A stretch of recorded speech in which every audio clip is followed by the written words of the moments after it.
The 4 laws of business. Number 1, be fruitful. Okay, this is where business begins. The word fruitful in Hebrew means productive. It doesn't mean to have children. I was shocked when I discovered that.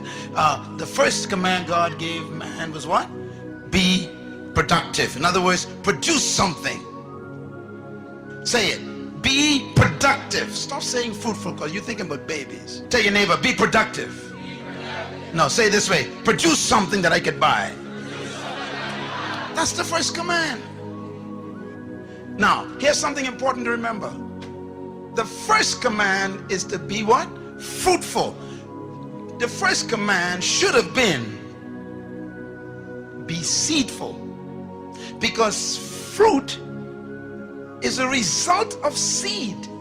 You can't have fruit unless you have a seed that has a tree that bears fruit. God ignores the entire first step. Look at me, man, just get deep now. God said, look, I even ain't gonna talk about seed. Oh, you still ain't got it. Listen, when God demands something from you, it exists.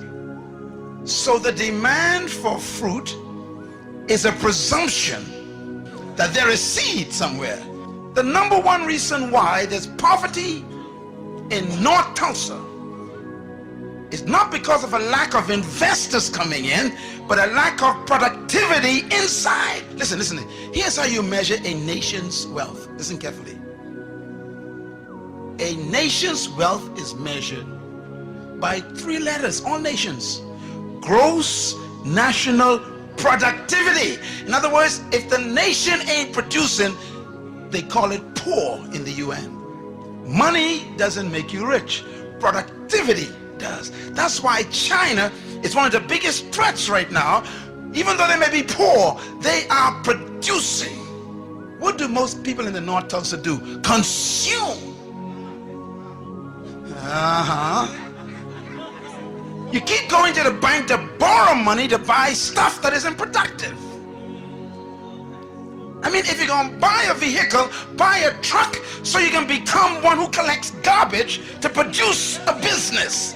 Don't buy a car to drive around in. That ain't productive. The command presumes that seed exists in you right now. There's a seed. That's your business. And God says, show me the fruit of it. Produce something. Now when you produce a product, watch God's strategy now. Let's say, okay, Apple computer. Stephen Jobs quit school because he had an idea. Everybody say idea.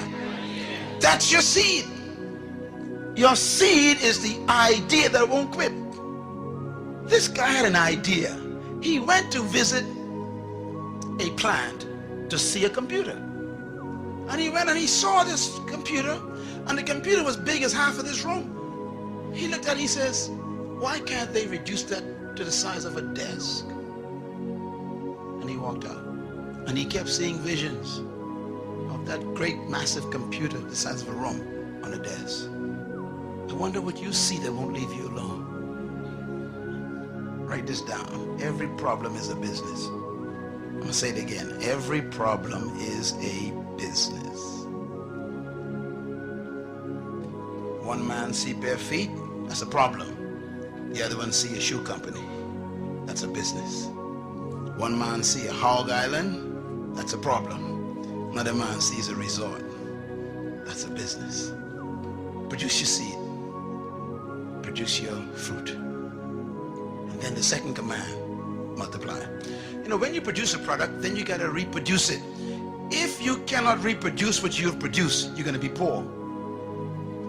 One of the keys of successful business is being able to reproduce your product 1,000,000 times more. Any good company that wants to succeed must be able to follow God's second command, to multiply.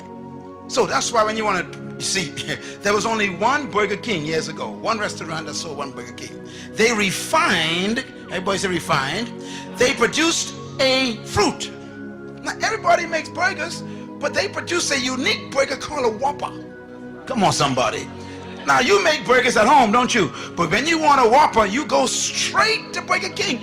Even though you got the same bread and beef and all this stuff, you still want it because they refined it. Everybody say refined it. I'm talking about. See, you got to take your seed and produce a fruit, and you refine it first. If you're going to be a cosmetologist, you still ain't going to be wealthy. Because anybody can be a cosmetologist.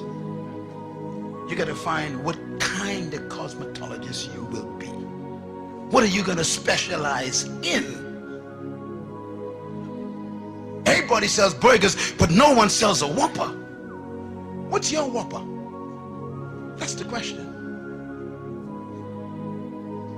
Now watch Burger King. Burger King then takes this Whopper sandwich that they refined, and they developed a system, everybody says system, to reproduce the same Whopper every time. So when I went to Mexico one day, we went to Burger King, the same Whopper came out in Mexico.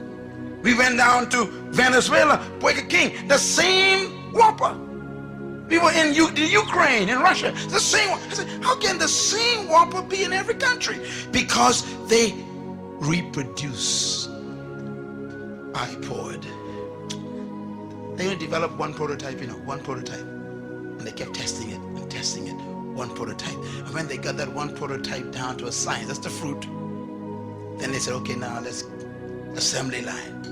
And they start multiplying. What you cannot multiply, you can never succeed in. My message is my fruit. Leadership, kingdom, purpose. They're my fruit. Now I got to put them in a form where they can be multiplied. So now I got to shift into books and CDs and DVDs and they're in 25 different languages. I got to multiply. Same message. If you want a Big Mac, you can never get it from Burger King.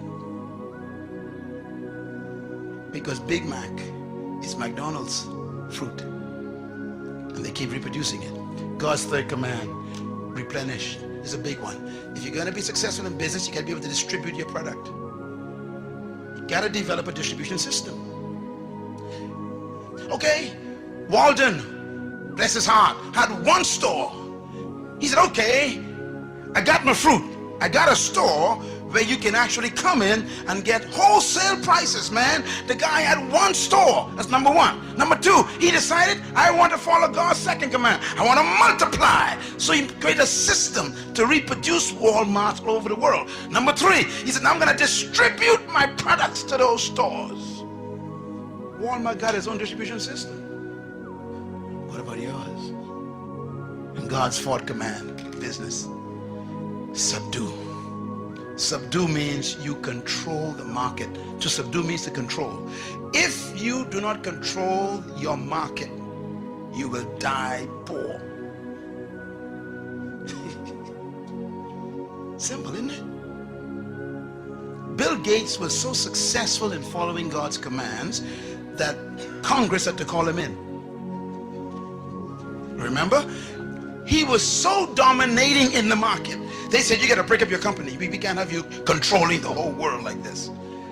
Why? He subdued the market. If you wanted anything to do with software and computers, got to come through Microsoft. Can I put it another way? Subdue means when anybody wants a product like yours, you're the first one they think about. Subdue.